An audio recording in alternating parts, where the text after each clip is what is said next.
muitas coisas eu vivi antes. Então, por exemplo, com 21 anos eu casei. Eu também acredito no marketing digital menos agressivo, sabe? Tem um pouco o meu lado tiete que pensa, nossa, a Nina Secrets me segue, sabe? Tu não te sente, às vezes, um pouco pressionada também por essa parada, assim? Então eu acho que o Instagram ele é um pouco mais exaustivo e por isso tem uma vida mais curta. Educar o público, de certa forma, aquilo que tu tá disposto a discutir ou não. Eu olho a internet como um mundo encorajador. E uma menina me abordou, mas ela não tava chorando, ela tava desesperada, chorando muito.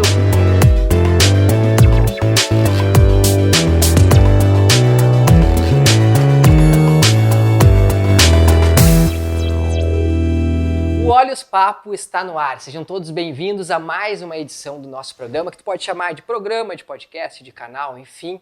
E dessa vez, novamente, aqui no Hackapub, nós temos Doris Balmer. Tudo bem, Doris? Oi, tudo bem? Prazer. Estou muito feliz de estar aqui com vocês. Pô, eu te agradeço por ter topado vir aqui. A gente sabe o quanto é difícil no início de um projeto, então, assim, todas as pessoas que se envolvem, que chegam, deixam a gente muito alegre.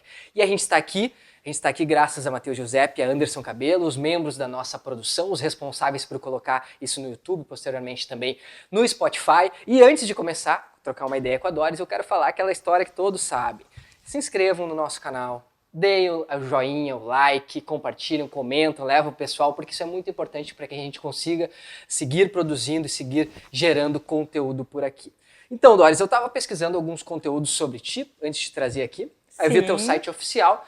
E tu falou que tu começou, né, nesse meio digital com 15 anos, a Doris tem apenas 23. Sim. Né? Então já são 8 anos de carreira, eu sou das humanas, mas eu consigo fazer uns cálculos às vezes. Já são 8 anos de carreira com 15 anos. E eu sempre faço analogias antes de passar a bola para os nossos convidados, e eu pensei, o que eu estava fazendo com 15 anos? Eu realmente queria também empreender, mas como não tinha capacidade, isso faz muito tempo, já faz 15 anos, a única coisa que eu fazia com 15 anos era entregar panfletos na rua para uma instaladora que fazia, né, vendia negócio da Sky lá, e eu ganhava R$10 na tarde, era o que eu fazia com 15 anos, olha só. Não tinha toda essa criatividade que tu tinha, mas assim, contigo, como é que saiu essa ideia? Não, vou tocar ficha, vou botar a cara, vou me expor com somente 15 anos, Dora. Então, eu sempre fui muito da comunicação, assim. A minha mãe sempre disse que quando eu era pequena, ela tinha que dizer, Doris, 5 minutos sem dizer uma palavra, pelo amor de Deus. Porque eu falava demais pelos cotovelos, assim. E o meu pai era jornalista. Então, depois que ele faleceu, que eu descobri mais o que era o jornalismo e tudo mais, eu fiquei muito interessada nessa área. Então, eu acredito que o meu blog surgiu como uma primeira experiência para a área da comunicação, né? E eu sempre me interessei por blogs, já tinha tido vários. E aí, quando eu tinha 14 anos, eu criei meu primeiro blog oficial, assim, que foi divulgado, vamos dizer assim. E era com algumas amigas, logo elas não quiseram mais participar. E foi quando eu pensei, não, eu quero isso e vou tocar ficha. E eu, ao mesmo tempo, eu também criei meu canal no YouTube. Quando esse blog foi, digamos que, de fato, começou a rodar e ter bastante post, eu postava todos os dias, pra você ter uma noção, então eu realmente criava bastante conteúdo. Mas eu acho que isso tem muito a ver com a minha personalidade, na verdade, de ser comunicativa, de gostar disso, sabe? Então, foi por isso que eu decidi começar a blogar primeiro, para depois gravar vídeo. Mas o que era o conteúdo desse teu primeiro blog? Qual que era? Ele começou como um blog de customização de roupas, tipo, nada a ver com o que eu faço hoje, né? Mas eu era metida com essas coisas também, então era uma época que era muito moda pintar jeans, rasgar, colar taxinhas, então eu fazia isso e divulgava no blog. Depois foi indo para o conteúdo mais de moda e assim foi se tornando um conteúdo mais lifestyle. E aí tu viu que estava surgindo essa brecha no YouTube. Então tu já tinha essa tranquilidade de conversar, de falar bastante, de ser, né, mais... Eu já acompanhava muitas youtubers que na época nunca se falava assim de pessoas levarem isso como uma profissão. Mas eu já acompanhava várias e comecei a replicar aquilo que eu achava legal, né? Quem eram, assim, as principais? Duas que eu acompanho até hoje, que é a Nina Secrets, uma das mais, pra mim, uma super referência aqui no Brasil, né? Eu gosto muito do conteúdo dela. E a Bruna Vieira, do blog Depois dos 15 também, que começou com 15, como eu. E hoje o blog dela também é muito famoso. Ela já lançou livros e tal. E são meninas que eu vejo que se mantiveram numa constância, sabe? Sim, a gente trouxe aqui, eu acho que até tu conhece a Carol Berwanger, que também é Sim, é minha influenciadora amiga. aqui da região do Vale dos Sinos. A gente trouxe também o Abi, que eu acho que são os que se encaixam mais no tipo de conteúdo que tu tens. Uhum. E assim, uma curiosidade deles é que, obviamente, a gente vai mudando, a gente vai amadurecendo e o teu conteúdo, ele vai se acompanhando, ele vai se Sim. moldando e muitas vezes o teu público crescendo contigo. O que que tu mudou em relação àquele teu primeiro conteúdo? O que que tu faz hoje que tu nunca imaginou que faria? Qual que foi o percurso que tu chegou assim? Assim, eu não acho que eu tive mudanças muito fora de percurso, assim, na minha vida, sabe? Tudo foi acontecendo de uma maneira natural. E eu tive essa sorte de, como eu comecei novinha, e meu público sempre foi um público mais ou menos da minha faixa etária, aconteceu justamente isso que tu comentou. Do público ir crescendo e acompanhando as fases também. Mas eu também tenho, assim, uma coisa de... Muitas coisas eu vivi antes. Então, por exemplo, com 21 anos eu casei.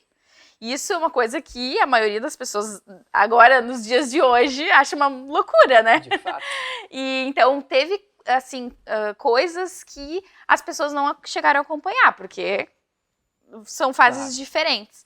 Mas nada foi muito fora, assim. Então eu acho que as pessoas, elas acompanham o ritmo que as coisas vão indo e até mesmo levam um pouco como uma inspiração, sabe? Tipo, eu comecei a empreender em outras frentes depois. Então, além do blog e do YouTube, eu também abri minha agência de marketing digital. E aí as pessoas começaram a olhar para aquilo, nossa, eu também posso empreender mesmo sendo jovem e tal. Então acho que foi uma coisa levando a outra e também estimulando esse público, sabe? E tu nunca trabalhou para uma empresa? Eu já, quando eu entrei na faculdade, eu fiz estágio. Uhum. Mas daí, como eu sempre fui muito metida, fui levando uma coisa atrás da outra e aí sempre pensando assim, nossa, eu posso fazer mais. E aí eu fazia estágio, fazia faculdade, tinha meu canal no YouTube, meu blog, postava no Instagram e aí eu pensei, por que não fazer mais alguma coisa? Foi quando eu comecei a fazer uns freelas e tal, como social media, e aí que nasceu a Dom, que é a minha empresa. E eu reclamando aqui de ter que fazer a produção, né? Brigando com os guris, tem que fazer a artezinha, tem que fazer a thumb. Hoje eu também tô com menos energia, mas naquela época o tempo não era nada, assim, sabe? Claro, claro. Não, e assim, eu acho muito curioso essa coisa de que é uma geração, pô, eu tenho 30 anos, tu tem 23, mas é uma geração diferente. Tu já enxerga que, pô, eu não quero perder tempo, né, produzindo para um outro alguém, sendo que eu tenho uma energia suficiente para gerar o meu próprio conteúdo. E nesse teu perfil, tu fala muito disso do empreendedorismo, né? E a partir disso também do marketing digital. De que forma tu acha que, assim, que essa tua trajetória também, tu já viu pessoas estimuladas a isso, que conseguiram criar os próprios negócios? Como é que são os feedbacks que acontecem contigo, os retornos dos teus conteúdos? E o que que tu tem de diferente de Instagram e de YouTube? Eu dei uma olhada nos teus vídeos, eu vi que tem algumas coisas que se assemelham, outras não. Tá, respondendo primeiro essa tua última pergunta. Até meu canal no YouTube, hoje em dia, é uma dor falar isso, mas ele anda meio abandonado, porque, como eu te falei, não tenho mais toda essa energia. Então, a gente sempre tem que se dedicar mais para uma coisa do que para outra, né? E no meu canal do YouTube eu exploro muito esse lifestyle real, assim. Então, tipo, gravo vlogs, mostro o meu dia a dia. As pessoas adoram, tipo, se eu botar câmera e gravar eu cozinhando, as pessoas gostam desse conteúdo, sabe? Então, quando eu tento até trazer alguma outra coisa dentro do meu canal, tipo um conteúdo mais formal, se assim eu posso dizer, não rende tanto quanto os vlogs. E no Insta é também isso, mas num formato sem edição, né? Então é meu dia a dia. No Instagram eu tenho mais formatos de trabalho também, porque as marcas geralmente procuram fazer publicidade dentro do Instagram, então é um pouco diferente, assim. E respondendo sobre o marketing digital e tal, sim, eu percebo que as pessoas têm sim uma transformação, não só nessa parte de inspiração que eu comentei antes, mas de tentar fazer. Eu acho que hoje em dia as pessoas têm cada vez mais possibilidade e acesso fácil às coisas, né? Então, muitas pessoas falam sobre empreender direto do celular e tal. Eu também acredito no marketing digital menos agressivo, sabe? Mas as pessoas, elas enxergam possibilidades e eu vejo que, de alguma forma, eu mostrando a minha experiência faz com que elas sintam essa vontade, sabe? E quando que tu sacou que o jogo tava virando, podemos dizer assim, que tu viu que, pô, tem gente chegando aqui, tem uma marca que tá me procurando, uma marca que de repente tu já admirava antes, eles estavam chegando em ti. Ou quando que começou a crescer os teus números, porque, pô, a Dora disse que ela deixou de lado o canal do YouTube dela, mas ela tem mais de 400 mil inscritos no canal dela, né? Então, teu perfil do Instagram também tem, né, algumas centenas de milhares de pessoas, mas teve algum momento que foi a virada ou ele veio caminhando durante toda essa... sempre de maneira bem constante, assim. Até eu acho que isso é um dos segredos, né? Primeiro de tudo, tu gostar daquilo que tu faz e fala, porque senão eu não estaria há 8 anos fazendo. E a constância me ajudou a ir conquistando esse público e um público duradouro. Não adianta ganhar 100 mil seguidores do dia pra noite, pessoas que nem te conhecem. Ou comprar, não, Deus o livre. Mas pessoas que não te conhecem, que não se interessam por ti, estão ali por algum outro motivo. Então foi sempre bem constante. Mas demorou bastante pra isso virar um trabalho, sabe? Eu comecei com 15 anos, eu acho que os meus primeiros rendimentos, assim, foi ali com 17. Eu lembro que na época do estágio, meu sonho era, tipo, não, eu saí do estágio para trabalhar só como influenciadora. E eu, no final do ano que eu fiz estágio, eu consegui isso, mas nessa época eu já estava 3 anos trabalhando como influenciadora, então foi uma coisa que... E em casa, como é que era a tua família, assim, pô, tu não quer trabalhar, tu não quer, enfim, não quer trabalhar, não quer, né, algo rentável. Algo formal, assim, sabe? Mais ou menos, meus pais sempre me apoiaram muito, assim, e eu, graças a Deus, tive essa possibilidade, né, de acreditar nesse projeto, me dedicar a isso. E ao mesmo tempo que eles sempre me incentivaram a fazer uma faculdade, né? E isso dá dando certo no momento, mas e se não der certo para sempre? Então, eles tinham esse lado mais tradicional. Sim, mais conservador. Mais conservador, mas nunca deixaram de me apoiar. Tanto que quando eu comecei a gravar meus vídeos no YouTube, a minha primeira câmera, eu negociei com minha mãe. Na época eu ganhava uma mesadinha dela. Eu fiquei, tipo, mais de 1 ano sem mesada só para poder comprar a câmera. Pra daí poder gravar os vídeos, O primeiro cartão sabe? de crédito foi conquistado dentro de casa. Isso aí, minha mãe me financiou. E aí eu consegui gravar os meus vídeos e tal, né? Então eu sempre tive apoio, graças a Deus. Sim, não, coisa boa. E assim, eu sempre pergunto isso porque eu falei com a Carol também, que é tua amiga, quem quiser verificar lá, nosso primeiro vídeo com a Carol Berevanger, ela conta muito sobre isso. Claro, tem um momento, enxerga os números caminhando pra ti, pô, isso é um resultado, obviamente, ele te entrega. Mas tem também as coisas pessoais, ela disse assim, pô, ela foi chamada para fazer se eu não me engano, eram algumas fotos de biquíni em Cartagena, né, na Colômbia. E ela disse, cara, a parte complicada foi que ela não conseguiu curtir o lugar, porque ela só trabalhou. Mas, poxa, ela tá viajando, uma viagem baita internacional. Reconhecimento, né? E isso, o que foi para ti? Assim, que eu já vi que tu já fez ações para diversas marcas, diversos eventos, feiras e situações daqui. O que foi, assim, um negócio que brilhou nos teus olhos? No início eu fazia muita publicidade para marcas locais e quando eu comecei a ter um certo reconhecimento de marcas nacionais, com certeza foi algo que me fez, assim, sentir, tipo, nossa, acho que isso tá realmente dando certo, sabe? E eu também tive uma experiência parecida com a da Carol. Eu fiz uma campanha para Dakota em Cancún e era um sonho, tipo assim, ser convidada para trabalhar fora do país, né? Uma coisa muito, para mim era muito... assim, goals, né? E aí, quando eu consegui isso, foi muito legal. Ao contrário da experiência dela, eu consegui aproveitar. Eu queria voltar pra lá só pra curtir, né? Mas foi muito, muito legal mesmo, assim. E outra coisa que me dá uma certa satisfação pessoal, assim, eu acompanho muitas pessoas há muito tempo. Por exemplo, eu falei da Nina Secrets. Então, eu já tive contatos com ela, hoje ela me segue no Instagram, então eu tenho um pouco o meu lado tiete que pensa, nossa, a Nina Secrets me segue, sabe? Então, eu até entendo quando as pessoas têm esse sentimento, às vezes, comigo, que tem uma quantidade de fama muito inferior, né? Mas eu entendo porque eu me sinto assim e é um lado que, nossa, pra mim é muito feliz. E teu público hoje, ele é nacional ou ele é mais local, assim? Ambos, assim. Pra ter uma noção, tipo, nos meus analytics, Novo Hamburgo tá junto com São Paulo. Só que Novo Hamburgo é uma cidade muito menor, né? Então, acaba que eu tenho bastante relevância na região, sim. Mas tem um público de todos os lugares do país. Sim, eu já vi também alguns eventos acho que da Feira do Sapato, alguns eventos aqui da região, né? Isso eu acho também deve contribuir, né? Com certeza, com certeza. E assim, a gente falou de números, eu citei teus inscritos, eu citei teus seguidores, e assim, tu falou muito disso. E tu não te sente, às vezes, um pouco pressionada também por essa parada, assim, de, pô, eu preciso gerar conteúdo, não tem aqueles dias que tá meio offline? Sim, total. Eu me sinto mais pressionada porque eu sou uma pessoa que faz um monte de coisas. Então, eu empreendo, como eu falei, em outras áreas e eu me comparo muito com outras pessoas que, às vezes, vivem só da criação de conteúdo, que não é o meu caso. Então, eu acho que é um pouco daquilo da gente olhar a grama do vizinho sempre mais verde e tal.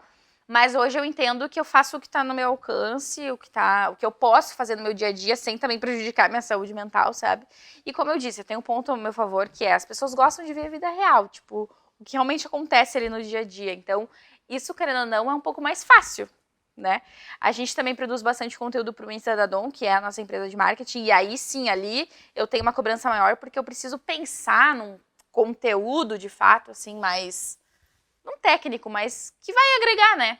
Além do inspiracional, assim, então eu me cobro bastante, sim. E, no geral, eu passo o final de semana bem off, assim. É difícil eu fazer super stories no final de semana, coisas do tipo. Sim, eu vi esses dias tu reclamando, assim, da questão da entrega, né? A rede social, Sim. ela é meio delicada, assim, ela acaba nos complicando em alguns momentos, né? Uhum. E tu enxerga, tu é uma pessoa que é do marketing digital, tu é do meio. Eu conversei com os guris quando a gente foi começar esse projeto e a gente sempre consumiu muito o YouTube, mas eu entendo que hoje a plataforma, ela mudou, até de certa forma também tu entende muito mais do que eu, do que nós, a questão de remuneração e afins. Tu não teme não pelo fim, mas pela daqui a pouco assim, migrar para uma outra rede social que de repente não tenha muito a ver com o teu perfil? A gente falou em off aqui sobre o TikTok, que não é uma coisa que tu tá Aham. muito dentro. E eu sei porque eu penso muito nisso, assim, tá, mas aí, até onde que vai? Será que o YouTube vai bombar ainda? Qual que é teu, como uma pessoa do marketing digital? Assim, a minha visão é que o YouTube ainda tem muito chão pela frente, sabe? Eu acho que o Instagram tem mais chances de acabar antes, assim, porque as pessoas já estão mais de saco cheio. É uma coisa que a pessoa tem mais contato direto com o Insta ali na palma da mão. O YouTube eu sinto que é assim, tu só vai ter contato com ele quando tu tirar um tempo pra assistir um vídeo, né? E tu vai estar exclusivamente para aquilo. O Instagram, tu vai olhar uma mensagem rapidinho, do fim tu ficou 1 hora ali no buraco sem fundo, eu brinco, né? Que tu não consegue nunca mais sair daquilo ali. Então eu acho que o Instagram ele é um pouco mais exaustivo e por isso tem uma vida mais curta. O YouTube eu acho que vai ainda ter mais pano pra manga. E eu me preocupo, sim. É uma coisa que eu sempre paro pra pensar a respeito sobre a vida útil, né, do conteúdo na internet. Mas eu também acho que, assim, ao longo dos anos isso só vai se reciclar. Imagina, antigamente podia ser que alguém também tinha uma comunidade no Orkut, ganhava uma grana com aquilo e pensava, meu Deus, se o Orkut acabar, acabou minha vida. Acabou meu dinheiro, acabou minha fama. E eu já vi pessoas que saíram do Orkut, foram pro YouTube, foram para outras redes sociais e conseguiram se reerguer.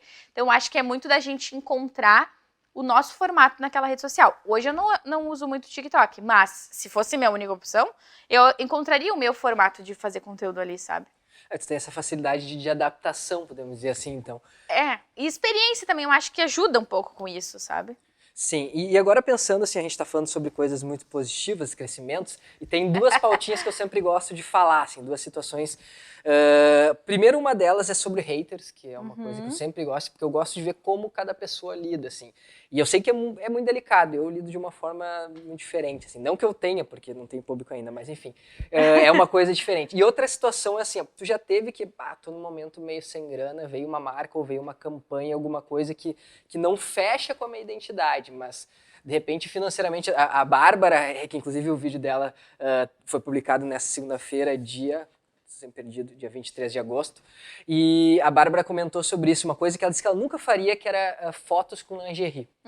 Aí um dia chegou, os caras pagaram um valor legal, e ela, não, mas espera aí, Até que eu faria. vamos lá. E aí, assim, teve já alguma situação, assim, de uma empresa, de alguma coisa que não compactuasse? Não que eu não acreditasse ou que eu não gostasse do produto, da marca e tudo mais. Mas já aconteceu. Eu tenho hoje os valores, digamos, que eu tô acostumada a trabalhar quando as marcas me contratam. E já aconteceu de eu estar precisando de uma grana, a marca entrar em contato, oferecer bem menos, e eu pensei, não, preciso, vamos lá, né? Não é por isso que a gente vai deixar de fazer. Mas em relação a marcas que eu não me identifico, não. Eu acho que eu tenho meus valores muito bem, assim, estipulados, né? Inclusive, eu tenho um cuidado muito grande de evitar trabalhar com marcas concorrentes em um período próximo. Acho que isso vai muito da ética do influenciador também, porque se a marca me contratou, a água me pediu para eu falar que essa água aqui, contar minha experiência com ela. Por que daqui a um mês eu vou lá falar da outra marca e dizer que é a melhor marca do mundo, sabe? Então, acho que é importante ter uma ética nesse sentido. E rola ou as marcas realmente elas vão em cima igual? Vão em cima, com certeza. Quanto mais tu trabalha um nicho, mais daquele nicho as marcas te querem, sabe? Sim. Mas é uma diferença, por exemplo, eu falar de uma roupa. Porque a roupa é uma coisa mais... Tu usa de várias marcas, tu tá sempre ali, né? Agora, eu vejo muitas influenciadoras fazendo tratamento estético cada mês num lugar. Se um lugar era bom, por que tu vai no outro, sabe? Então, eu acho que é importante ter esse cuidado. E sobre haters, eu, graças a Deus, nunca passei por coisas muito difíceis em relação a isso. Mas já tive, óbvio, comentários muito ruins nesse tempo todo. Poucos, mas alguns bem ruins. E eu sempre acho, assim, que a gente tem que estar aberto às críticas construtivas. Se a pessoa assiste o meu vídeo e diz, essa iluminação não tá legal, ou melhor esse som. Aí eu acho que é uma coisa, nossa, realmente preciso atentar. Só que eu já vi muita gente fazendo crítica na internet do tipo, que voz insuportável, tipo, cara, eu não posso mudar minha voz, sabe? Então, não fala isso. Eu acho que cada vez mais a gente tem que educar o público, de certa forma, aquilo que tu tá disposto a discutir ou não, sabe? E tu acha que as redes, elas trazem isso? Eu digo assim, porque eu sou de uma geração que não cresceu com a rede social existente e presente como ela é hoje. E eu vejo isso, de certa forma, como algo muito positivo. Na minha época, não que hoje não exista um padrão de beleza, sei que a gente navega por influenciadores, realmente tem muitos muito parecidos, assim, inclusive com as mesmas marcas patrocinando. Mas, ao mesmo tempo, tu consegue enxergar, né, uma pessoa específica que combina contigo. Eu sinto que na minha adolescência, talvez eu ou alguns outros caras teriam lidado melhor com essa possibilidade de tu te encontrar, de tu enxergar, de te sentir representada. Sim. E tu vê que tu tem isso também, algumas pessoas já vieram falar contigo isso, porque a Carol comentou muito disso, o Abi, que é um outro youtuber que esteve aqui com a gente também, um grande amigo, também está aqui conosco, quem quiser dar uma navegada e olhar o vídeo dele, comentou sobre isso, sobre essa questão do público, poxa, nunca pensei em fazer isso, eu vi tu, e essa é uma das realizações, eu imagino. Rola muito disso, tipo, pô, eu tava incomodada em consumir só tal coisa, eu vi o teu e, pô... Isso sim, não só nas questões profissionais, que eu comentei antes, da pessoa enxergar novos mercados, vamos dizer assim, mas da vida sim, com certeza. Eu acho que também essa parte de encorajar o público, e acho que a internet por si só já mostra isso. Ao mesmo tempo que às vezes desencoraja, né? Se tu encontra ali um público muito difícil, muito crítico, acredito que seja bem complicado, mas como eu nunca passei por isso, eu tenho, e na vida no geral eu tenho um jeito de olhar sempre o copo mais cheio, então eu olho a internet como um mundo encorajador, e justamente isso, dá oportunidades para quem talvez não teria aquelas oportunidades se não fosse a internet, sabe? Então as pessoas trazem esses relatos sim, principalmente quando eu encontro pessoas na rua e, nossa, é muito legal, muito recompensador, sabe? E tu nunca achou estranho, assim, os primeiros que apareceram, pô, sendo reconhecida? Eu nunca achei estranho, mas eu já passei cada vergonha, tipo assim, olha, uma vez eu tava na Renner com meu padrasto, e daí vem umas meninas, oi Doris, tudo bem, acompanhei teus vídeos e tal, e eu, obrigada, né, tipo, conversei com elas, e aí foi isso, e elas, tipo, então tá, né? Quase que elas estavam dando tchau. E meu padrasto falou assim, vocês não querem tirar uma foto com ela? Eu, Jesus Cristo, se elas quisessem, elas iam pedir, sabe? E aí ele foi lá e fez. Elas, que meu celular tá sem bateria e tal. No fim, ele fez eu tirar com o meu. E aí foi todo aquele constrangimento, sabe? Deu o sentimento de que elas nem queriam, não eram tão fãs assim, sabe? Sim. E já outra vez com ele também, eu passei vergonha, que a gente foi almoçar num restaurante e ele falou assim, na hora de pagar, minha filha é famosa, ela não ganha desconto. Aí eu, Jesus, não fala uma coisa dessa, sabe? A Carol falou a mesma coisa, ela disse que o noivo dela fala, assim, quando vão num lugar, ela é influenciadora, não tem uma coisa, um descontinho? Bem isso, então, tipo, eu já passei vergonhas nesse tipo. Mas das pessoas, assim, tal, eu sou meio tímida, às vezes, quando me pegam despreparada, sabe? Então, eu sempre me preocupo em ser simpática, em a pessoa ver que, né, tipo, eu sou igual do Instagram, então é sempre bem bacana. E as abordagens sempre tranquilas, nunca teve alguma coisa estranha, porque o Abi, um outro parceiro que veio aqui com a gente, ele contou de uma vez, tinha uma menina, olha a loucura, o pai dela trabalhava no aeroporto, e ela conseguia as informações com o pai dela sobre onde ele estaria. O Abi? Isso, o Abi. E aí, ela é de São Paulo, e ela sabia a exata hora que ele descia lá, e ela tava lá. E aí ela dava um chocolate pra ele, e ele disse que ele ficava até meio cabreiro, o que tem nesse chocolate? Essa mina aqui me esperando. Nunca rolou uma abordagem meio esquisita? Teve uma situação assim? constrangedora, assim, mais pra mim do que pra pessoa, eu acho, né? Porque eu não achei nada demais, mas, enfim, eu fiquei meio, meu Deus, o que eu faço agora? Porque era na minha época que eu fazia estágio ainda, então faz muitos anos, eu tava ali pelo centro de Novo Hamburgo e tal, de boa, sei lá o que eu tava fazendo, saindo do almoço, eu acho. E uma menina me abordou, mas ela não tava chorando, ela tava desesperada, chorando muito.